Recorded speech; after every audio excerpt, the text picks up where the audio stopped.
गस्सान का बादशाह शाह गस्सान, जिसका नाम जबला इब्ने अयहम है, बहुत बड़ा बादशाह है गस्सान का, ईसाई है। इस्लाम से मुतासिर हो गया, इस्लाम की तालीमात से मुतासिर हो गया, प्रभावित हो गया और सोचने लगा कि अब मैं इस्लाम कबूल कर लूं तो बेहतर है, क्योंकि इस्लाम दिन पे दिन बढ़ता जा रहा है, इस्लाम के अंदर खूबियां ही खूबियां नजर आ रही हैं। लेकिन वो समझ रहा था कि मैं तो ईसाइयों का बादशाह हूं और कई मर्तबा उमर से टक्कर ले चुका हूं, उमर मुझसे नाराज होंगे, अमीरुल मोमिनीन उमर फारूक मुझसे गुस्सा होंगे, पता नहीं मैं इस्लाम कबूल करने जाऊं तो वो मेरे इस्लाम को माने भी या ना माने, कहीं मेरी गर्दन न उड़ा दें।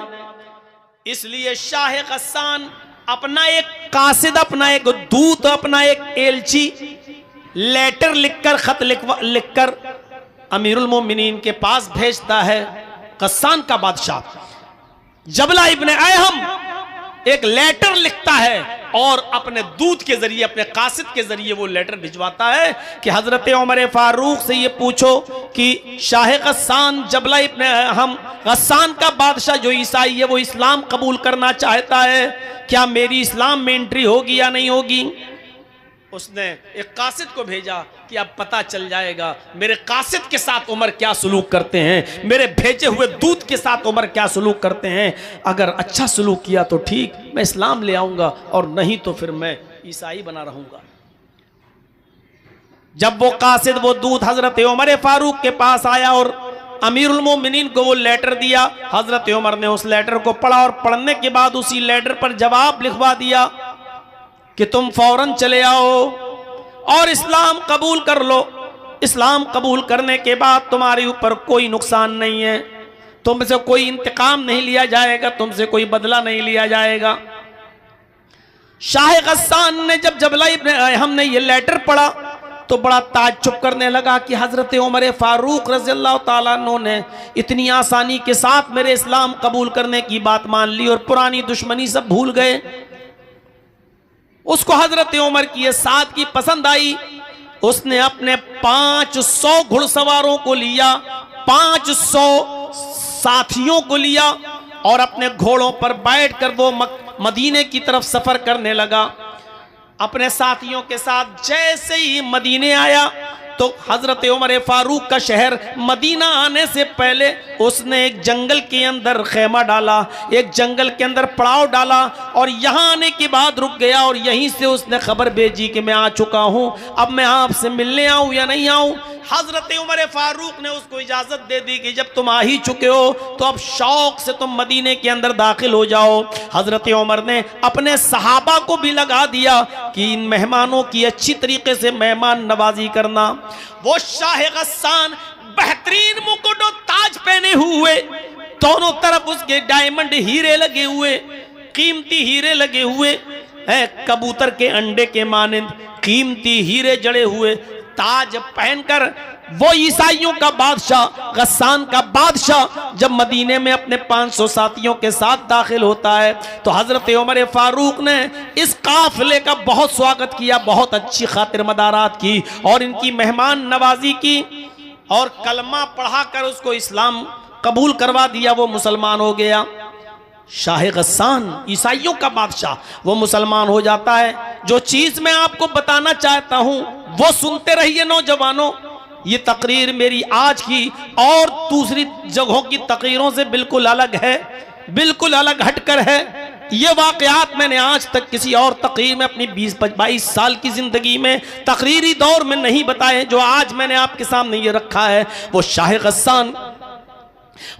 गस्सान जब मदीने में दाखिल होता है 500 साथियों के साथ और इस्लाम ले आता है, हजरत उमर फारूक उसकी इज्जत और खातिर मदारात कर रहे हैं। इन्हीं दिनों में हज का सीजन शुरू हो जाता है, इन्हीं दिनों में हज का सीजन शुरू हो जाता है। मदीने से लोग मक्के की तरफ हज करने जा रहे हैं।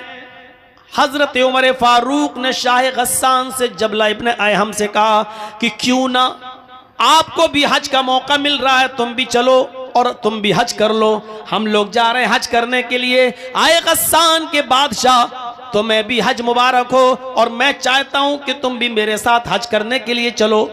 वो भी तैयार हो गया और शाह गस्सान जब तैयार होता है हज करने के लिए, रवाना हुआ अपने साथियों के साथ। और ये सब लोग जब मक्के में पहुंचे तो अलग अलग हो गए। चलो जाओ, अब तवाफ के बाद मिलेंगे, उम्रे के बाद मिलेंगे, बाद में मुलाकात होगी। हजरत उमर भी तवाफ करने लगे और खाने काबा पहुंचने के बाद शाह गस्सान भी तवाफ करने लगा। एक खूबसूरत लुंगी पहने हुए था एहराम की शक्ल में, ऊपर एक चादर डाले हुए था और बेहतरीन किस्म की एक लुंगी पहने हुए था। बादशाह था, चूंकि वो पैसों की उसके पास कोई कमी नहीं थी। वो तवाफ करने लगा। दौरान तवाफ एक नौजवान सहाबी से, जो एराबी था, जो देहाती था, वो नौजवान सहाबी भी तवाफ कर रहा था। भीड़ ज्यादा होने की वजह से इस नौजवान आदमी का पैर शाह गस्सान की लुंगी के ऊपर रख गया। ऐसे वो तवाफ हो रहा था तो ऐसे वो पैर से लुंगी दब गई, शाह गस्सान की लुंगी दब गई। शाह गस्सान जब आगे बढ़ा तो उसकी लुंगी खुल गई। शाह गस्सान की लुंगी खुल गई। चादर इतनी लंबी थी ऊपर वाली, जो नीचे तक थी उसकी शर्मगाह नहीं दिखाई दी, सतर नहीं खुला, उसकी लुंगी खुल गई। इसने जल्दी से, नौजवान ने, इस मुसलमान सहाबी ने जल्दी से उसकी लुंगी उठाकर उसको दी कि भाई गलती से, धोखे से मेरा पैर तुम्हारी चादर पर, तुम्हारी लुंगी पर रख गया।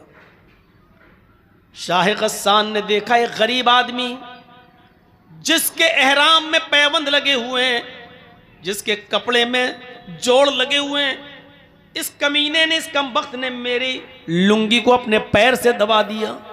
शाह गस्सान पीछे मुड़ा और उसने एक जोरदार थप्पड़ इस मुसलमान नौजवान को, इस सहाबी को मार दिया।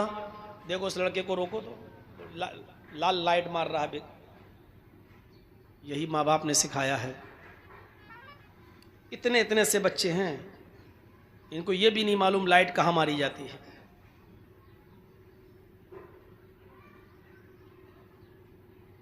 उसने एक जोरदार थप्पड़ इस नौजवान को, इस देहाती मुसलमान सहाबी को मारा। थप्पड़ इतनी जोर का लगा कि उस नौजवान देहाती सहाबी की आंख फूट गई, उसकी एक आंख बाहर आ गई। वो नौजवान उस वक्त कुछ नहीं बोला, खामोश रहा और उसने अपना तवाफ पूरा किया। उसके बाद फिर वो अपने कबीले में गया। कबीले की लड़ाई बहुत बुरी होती है। जब वो अपने कबीले में पहुंचा तो लोगों ने पूछा कि तुम्हारी आंख कैसे फूटी। उसने बताया कि ऐसा ऐसा मामला हो गया और शाह गस्सान के बादशाह ने एक थप्पड़ मारा और थप्पड़ इतनी जोर से मारा कि मेरी आंख फूट गई। पूरे कबीले के लोग आग बगूला हो गए। अरे नया नया इस्लाम लाया और इतनी हेकड़ी, हमारे आदमी को मारेगा। ये तमाम के तमाम लोग हजरत उमर फारूक के पास मक्के आ गए। हजरत उमर फारूक के सामने मुकदमा दायर कर दिया कि आपके शाह गस्सान, जो अभी कुछ दिन पहले मदीने में इस्लाम लाया है, उसने धोखे से हमारे नौजवान का पैर उसकी चादर पे पड़ गया और उसकी लुंगी खुल गई। लेकिन उसने पलटकर इतनी जोर से थप्पड़ मारा कि हमारे साथी की, इस देहाती नौजवान की आंख फूट गई। मुझे इंतकाम चाहिए, बदला चाहिए। हजरत उमर फारूक ने शाह गस्सान को बुलाया। गस्सान का बादशाह तलब किया गया जो मुसलमान हो चुका है, और फिर यूं दोनों में गुफ्तगू होती है। हजरत उमर फारूक ने फरमाया, आए शाह गस्सान, आए जबला इब्ने अहम, तुम्हारे बारे में ये शिकायत मिली है, क्या ये सही है कहने लगा वो जबला, अमीरुल मोमिनीन, इस नौजवान देहाती आदमी ने मेरी चादर पर पैर रख दिया। मैं आगे बढ़ा, मेरी लुंगी खुल गई, मेरी चादर खुल गई, मैंने इसको एक थप्पड़ मार दिया है। हजरत उमर फारूक ने कहा, ए शाह गस्सान, इस नौजवान ने यह बता दिया है कि हाँ मेरा पैर उसकी चादर पर रख गया था, लेकिन मैंने जानबूझकर ऐसा नहीं किया, धोखे से ऐसा हो गया। एक मामूली सी गलती की इतनी बड़ी सजा तुमने उसको दे दी कि उसकी आंख का ढेला बाहर आ गया, उसकी आंख फूट गई। शाह गस्सान कहने लगा, एक गरीब आदमी की आपको इतनी फिक्र क्यों हो रही है? हजरत उमर फारूक कहते हैं कि इस्लाम लाने के बाद अमीरी गरीबी इस्लाम में नहीं चलती है। आए शाह गस्सान, इस्लाम जितना अमीरों के लिए उतना ही गरीबों के लिए है, और मुझे इसको इंसाफ दिलाना है, इसको न्याय मिलना चाहिए। शाह गस्सान ने कहा, ठीक है, तो फिर बताइए कि मुझे क्या करना होगा, बताइए मैं क्या करूं, इंसाफ का तकाजा क्या है, क्या करूं? हजरत उमर फारूक ने कहा, शाह गस्सान, इस नौजवान से, इस देहाती से, इस सहाबी से, इस बेचारे गरीब आदमी से माफी मांग लो। अगर माफी देता है तो ठीक, वरना उसको कुछ ले देकर उसको राजी कर लो। अगर माफ करता है तो ठीक, और माफ नहीं करता है तो उसको कुछ ले देकर राजी करो। शाह गस्सान कहने लगा, एक मामूली आदमी से, मैं गस्सान का बादशाह हूं और मैंने बादशाहत की है, अमीरुल मोमिनीन, मैं बादशाह हूं, मेरा बाप भी बादशाह रह चुका है, मेरा दादा भी गस्सान का बादशाह रह चुका है, मैं खानदानी बादशाहत से चला आ रहा हूं, और मैं बादशाह होने के बाद एक मामूली आदमी से, एक गरीब आदमी से माफी मांगूंगा, यह बिल्कुल नहीं हो सकता है। मैं किसी भी कीमत पर माफी मांगने के लिए तैयार नहीं हूं, मैं एक मामूली आदमी से माफी मांगूंगा। हजरत उमर फारूक ने कहा, तो फिर इंतकाम के लिए तैयार हो जाओ। उसने कहा, कैसा इंतकाम? कहा, आंख के बदले आंख, तुम्हारी भी आंख फोड़ी जाएगी। गौर करो, ये किससे कह रहे हैं हजरत उमर फारूक, जो अभी चंद दिन पहले इस्लाम लाया है। बादशाह 500 लोगों के साथ इस्लाम लाया है, गस्सान का बादशाह है। कहा, मेरी आंख फोड़ी जाएगी? कहा, हां। तो कहने लगा, फिर मैं ऐसे इस्लाम को छोड़ने के लिए तैयार हूं।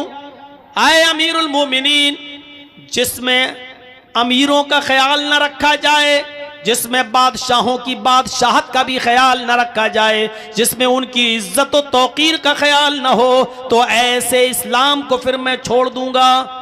हजरत उमर ने कहा, यह तुम्हारी मर्जी। उसने कहा, ठीक है, मैं इस्लाम छोड़ने के लिए तैयार हूं, लेकिन इससे माफी नहीं मांगूंगा।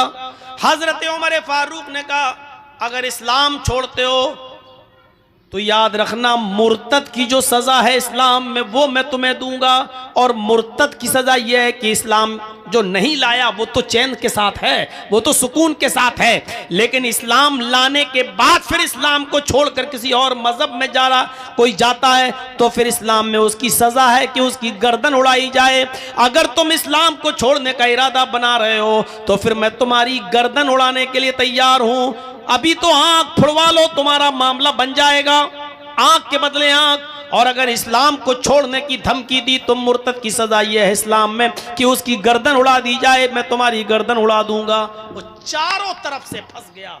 शाह गस्सान माफी मांग रहा है तो छोटा हो रहा है, आंख फुड़वा नहीं सकता, मुर्तद हो जाए तो कत्ल। उसने कहा, अमीरुल मोमिनीन, मैं चारों तरफ से इस वक्त फंसा हुआ हूं, मुझे एक दिन की मोहलत दीजिए, मैं सोच समझकर बताता हूं, मुझे माफी मांगना है या आंख फुड़वाना है या मुझे इस्लाम छोड़ना है, मुझे फैसला करने के लिए मुझे एक दिन की मोहलत दीजिए, 24 घंटे की मोहलत। हजरत उमर फारूक ने कहा, ठीक है, मैं तुम्हें एक दिन की मोहलत देता हूं, सोच समझकर बताओ, माफी मांग लोगे वो अगर माफ कर देगा तो ठीक, और मुझे उम्मीद है कि इंशाअल्लाह वो माफ कर देगा, लेकिन ये उसका मामला है, वो करे या ना करे।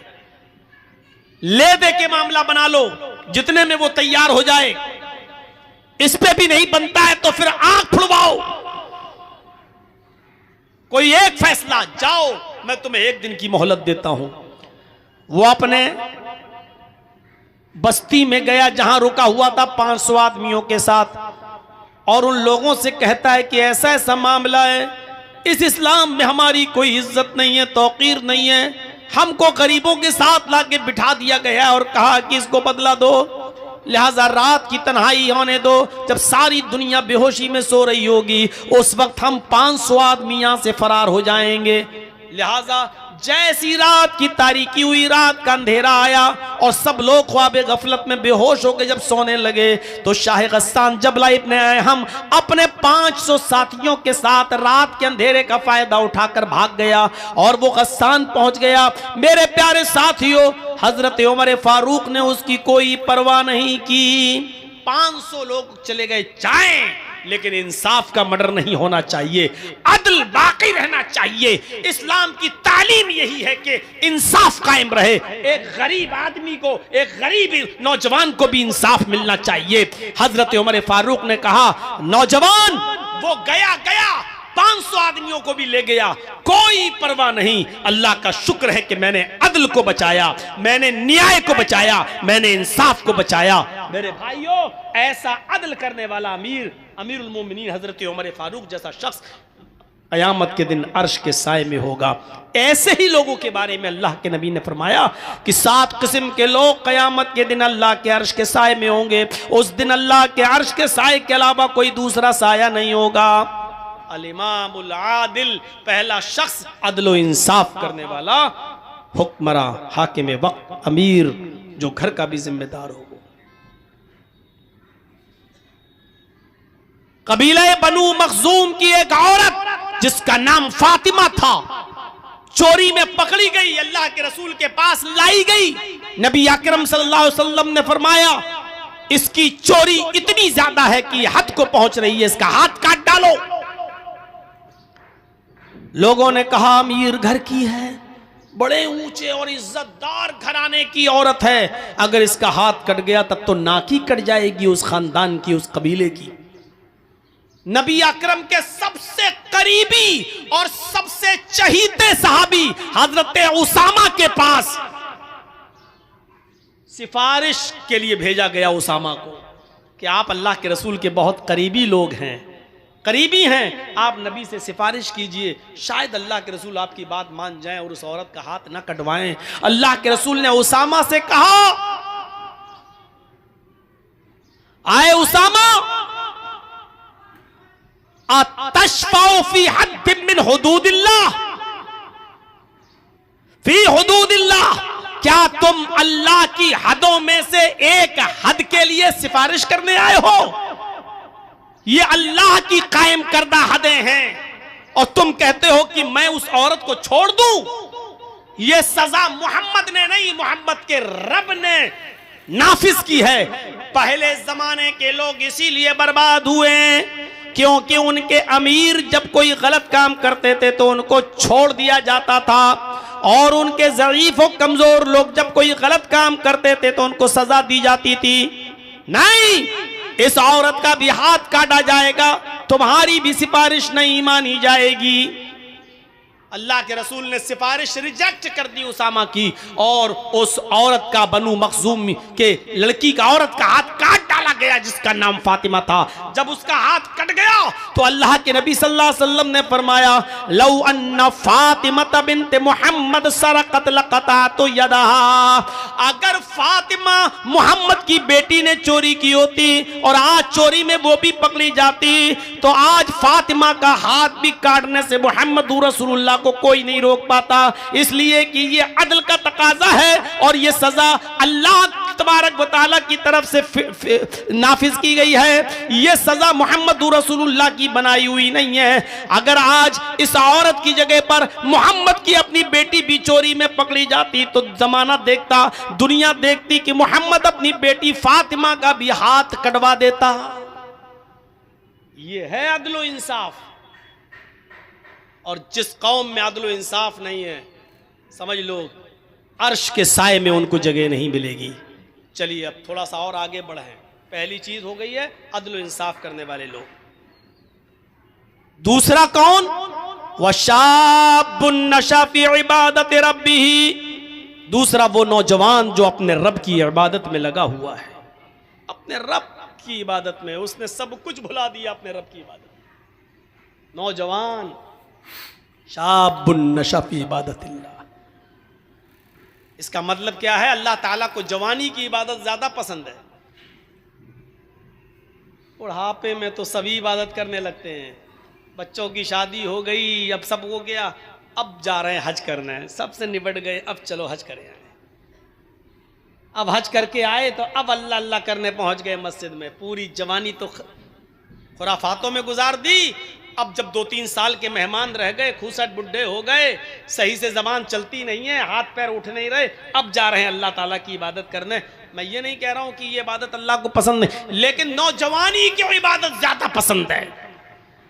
गौर करो, वो हजरत हंज़ला रजी अल्लाह ताला अन्हु जिनकी शादी हुई है और आज पहली रात है, रुखसत होकर बीवी घर पे आई है।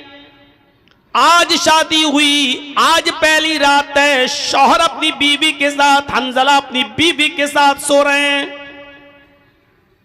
मियां बीवी के दरमियान जो ताल्लुक होता है वो भी कायम हो चुका है। इतने में जंग का ऐलान हो जाता है, जिहाद के लिए निकलने का ऐलान हो जाता है। हजरत हंज़ला उसी कंडीशन में कि अपनी बीवी से मिले हैं, अभी गुस्ल नहीं किए, ऐलान जिहाद सुनते हैं, अपना घोड़ा खोलते हैं और जिहाद के लिए निकल जाते हैं। बीवी कहती है, आए मेरे प्यारे शौहर, मैं तुम्हें रोक तो नहीं रही हूं, जिहाद फर्ज है, तुम्हें जाना भी चाहिए, लेकिन कम से कम गुस्ल तो कर लो, नहा तो लो। अभी आपने मेरे साथ सोहबत की है, मेरे साथ हम बिस्तर हुए हैं और फौरन मैदान जिहाद में जाने लगे हैं, कम से कम आप गुस्ल तो कर लो। फरमाया, आए मेरी बीवी, ऐलान नहीं सुना है, ये निदाई, ये आखिरी आवाज है। इस आवाज को सुनने के बाद कोई शख्स भी अब थोड़ी देर भी अपने घर में नहीं रुक सकता है। मेरी बीवी, मैं गुस्ल के लिए कैसे रुक जाऊं कि ये आखिरी निदा आ चुकी है कि अब कोई भी अपने घर में ना रुके, मैं फौरन निकल रहा हूं। अल्लाह मेरे दिल के हाल को जानता है, अल्लाह मेरे दिल की नीयत को जानता है। उठे, घोड़ा खोला और दौड़े और चले गए मैदान जंग में, लड़े, कई काफिरों को कत्ल भी किया, लेकिन उस जंग के अंदर खुद भी शहीद हो गए, शहीद हो गए। और शहीद का उसूल यह है शरीयत में कि उसको जिन कपड़ों में शहीद होता है, कोई आदमी अल्लाह की राह में जब मारा जाए तो उन्हीं कपड़ों में दफन किया जाता है। शहीद को कोई नया कफन नहीं पहनाया जाता, शहीद को गुस्ल नहीं दिया जाता, शहीद की जनाजे की नमाज नहीं पढ़ी जाती, ऐसे ही उसको उन्हीं कपड़ों में दफन कर दिया जाता है। जब उसको दफन करने के लिए ले जाया जा रहा था तो हंज़ला की बीवी कहने लगी, ऐ अल्लाह के रसूल, मेरे शौहर को गुस्ल दे दीजिए। अल्लाह के नबी फरमाते हैं, ऐ हंज़ला की बीवी, क्या तुझे पता नहीं तेरा शौहर शहीद हुआ है और शहीद को गुस्ल नहीं दिया जाता, उसको इन्हीं कपड़ों में कफनाया जाएगा, इन्हीं कपड़ों में दफनाया जाएगा जिसमें वो शहीद हुआ है, और कयामत के दिन इसी हाल में उठेगा कि उसके जिस्म से खून गिर रहा होगा। अल्लाह खून, गिरते हुए खून को देखकर कहेगा, फरिश्तों इसको जन्नत में ले जाओ, ये तो मेरे लिए सारी चीजों की कुर्बानी देकर आया है, इसका क्या हिसाब लूं, इससे क्या सवाल करूं, इससे क्या पूछताछ करूं, इससे क्या क्वेश्चन आंसर करूं, इसको जन्नत में दाखिल करूं। हंज़ला की बीवी कहती, अल्लाह के रसूल, मैं कैसे बताऊं, इन इन्नल्लाह ला यस्तही मिनल हक, अल्लाह ताला हक बात से नहीं शर्माता है। मेरी शादी हुई थी, हंजला ने मेरे साथ रात गुजारी थी और मेरे साथ सोहबत की थी, और जब आखिरी ऐलान सुना तो बगैर गुस्ल के वो निकल गए और जिहाद करने लगे। मैं उस गुस्ल की बात कर रही हूं जो गुस्ल बीवी से मिलने के बाद किया जाता है। हंजला को वो गुस्ल दे दीजिए, क्योंकि हंजला बगैर गुस्ल के निकल गए थे और वो शहीद कर दिए गए। थोड़ी देर तवक्कुफ किया, अल्लाह के नबी जनाब मोहम्मद रसूलुल्लाह थोड़ी देर रुके रहे और थोड़ी देर के बाद फरमाया, साथियों इस जनाजे को उठाओ और कब्रिस्तान में ले जाकर इनको दफन करो, मैं भी चल रहा हूं। हंजला की बीवी फिर बोली, अल्लाह के नबी इतनी देर रुकने के बाद भी आपने गुस्ल नहीं दिया। फरमाया, हंजला की बीवी अपने घर जा, तेरे शौहर को मोहम्मद रसूलुल्लाह के गुस्ल की जरूरत नहीं है। आसमान से 70,000 फरिश्ते जमीन पर उतरे और उन फरिश्तों ने तेरे शौहर को गुस्ल दे दिया। तेरा शौहर गसीलुल मलाइका है, फरिश्तों ने तेरे शौहर को गुस्ल दे दिया है। तेरे शौहर को हमारे गुस्ल की जरूरत नहीं है, तेरा शौहर फरिश्तों के जरिए गुस्ल दिया हुआ है। और फिर हंजला को दफन कर दिया गया। मेरे भाइयों, ये नौजवानी की इबादत थी। अपनी प्यारी बीवी को छोड़ दिया, पहली शादी, पहली रात, 24 घंटे भी अपनी बीवी के साथ नहीं रह पाया और ऐलान सुना, निकल गया, जिहाद किया और कत्ल हो गया, शहीद हो गया। ऐसा नौजवान अल्लाह के अर्श के साए में होगा। वह शाबुन नशा फी इबादत रब्बी, वो उक़बा इब्ने नाफ़े जिसने इस्लाम का परचम लहराते लहराते, दाएं इस्लाम बाएं इस्लाम, पीछे इस्लाम, सामने समंदर, अल्लाह मैं दाएं देखता हूं तो तेरे नबी का झंडा लहरा रहा है, बाएं जहां जाता हूं तेरे नबी का परचम लहरा रहा है, पीछे मुड़ के देखता हूं और जहां जहां तक मैं गया हूं तेरे नबी का झंडा लहर चुका है, सामने समंदर है, अब मैं क्या करूं। यानी अब दुनिया में कोई चप्पा बाकी नहीं रहा, जहां तक हम गए इस्लाम ही इस्लाम, अब सामने समंदर है। आय अल्लाह, ये हमारे साथ 1500 नौजवान हैं जो घोड़े पे बैठे हुए हैं, ये सब इस्लाम का झंडा लहराना चाहते हैं। मैंने दाएं बाएं और पीछे तो इस्लाम लहरा दिया है, तेरे नबी का झंडा फहरा दिया है, लेकिन आगे समंदर है। आय अल्लाह, अब मैं क्या करूं। उसने समंदर के पास अपनी तलवारों को गाड़ा, समंदर के पानी से वुजू बनाया और वहीं पर नमाज पढ़ दी। नमाज अदा करने के बाद कहने लगा वो नौजवान उक़बा इब्ने नाफ़े, आय अल्लाह, अगर मैं इस समंदर के बारे में जान जाऊं कि इस समंदर को पार करने के बाद भी तेरी कोई मखलूक रहती है, इस समंदर को क्रॉस करने के बाद कोई तेरी बस्ती आबाद है जहां तेरे बंदे रहते हैं, तो आय अल्लाह, अगर मुझे इस बात का इल्म हो जाए तो कसम है तेरे इज्जत व जलाल की, मैं अपने घोड़ों को समंदरों में डाल दूंगा और समंदर से तैरते तैरते उस बस्ती तक पहुंचने की कोशिश करूंगा और उस वक्त तक चैन के साथ नहीं सोऊंगा जब तक कि उस बस्ती में भी तेरे नबी जनाबे मोहम्मद रसूलुल्लाह का परचम न लहरा दूं। उक़बा इब्ने नाफ़े के अंदर ये कौन सा जज्बा था, इबादत का जज्बा, ये कौन सी इबादत थी, ये कौन सी रियाजत थी। मेरे भाइयों, ऐसे ही इबादत करने वाले और हर वक्त नमाज की तरफ, हर वक्त इबादत की तरफ, अल्लाह की इबादत की तरफ जिनका दिमाग लगा हुआ है और जो इबादत में लगे हुए हैं, ये लोग अल्लाह के अर्श के साए में होंगे। ये अल्लाह के अर्श के साए में हम और आप सर्दियों के दिनों में, दिसंबर की और जनवरी की सर्दी में जो अपने ऊपर से कंबल न हटा सके, जो लिहाफ की कुर्बानी न दे सके, जो अपनी नींद की कुर्बानी न दे सके और तसव्वुर किए बैठा हुआ है कि हम अल्लाह के अर्श के साए में होंगे, हमें जन्नत मिलेगी। मेरे भाइयों, जन्नत इतनी सस्ती और इतनी आसान भी नहीं है। दो चीजें, अदल इंसाफ करने वाला और दूसरा वो नौजवान जो अल्लाह अपने रब की इबादत पे लगा हुआ। अब तीसरी चीज पे आई है, वरजुलुन ज़करल्लाह खालियन फफाज़त ऐना वरजुलुन क़ल्बुहु मुअल्लकुन फिल मसाजिद। तीसरा वो आदमी जिसका दिल मस्जिद की तरफ लगा हुआ है। जिसकी तशरीह मैंने अभी हल्की सी की थी, ज़ोहर पढ़ के आया, घर पे काम कर रहा है, अभी टाइम है, अभी असर में टाइम है, बार बार घड़ी देख रहा है, बार बार सूरज देख रहा है, बार बार आसमान देख रहा है, बार बार कान लगा रहा है, अजान की आवाज तो नहीं आ रही। और जैसे ही असर की अजान हुई फौरन मस्जिद में, असर पढ़ के आया, मगरिब की तरफ दिमाग लगा हुआ, फौरन मगरिब में, मगरिब पढ़ के आया, घर पे कुछ खाना वाना खाया, बार बार उसका दिमाग, उसका दिल मस्जिद की तरफ लगा है, कब इशा हो, कब इशा हो, कब इशा हो। और जैसे ईशा का वक्त हुआ फौरन मस्जिद में, इशा के बाद सो रहा है घर में, बार बार बीच में रात में आंख खुलती है, बार बार घड़ी देख रहा है, बार बार बाहर निकल के देखता कहीं फजर का वक्त तो नहीं हो गया है। दोस्तों, उम्मीद करता हूँ कि आप हजरात ने इस बयान को पूरा सुना होगा। बयान कैसा लगा कमेंट में ज़रूर बताना और अपने दोस्तों और रिश्तेदारों के साथ शेयर ज़रूर करना। अल्लाह हम सबको इस बयान पर अमल करने की तौफीक अता फरमाए। तो दोस्तों, फिर मिलते हैं अगली वीडियो में। जब तक अपना ख्याल रखिए, हमें दुआओं में याद रखिए। अस्सलामु अलैकुम वरहमतुल्लाहि वबरकातुहू।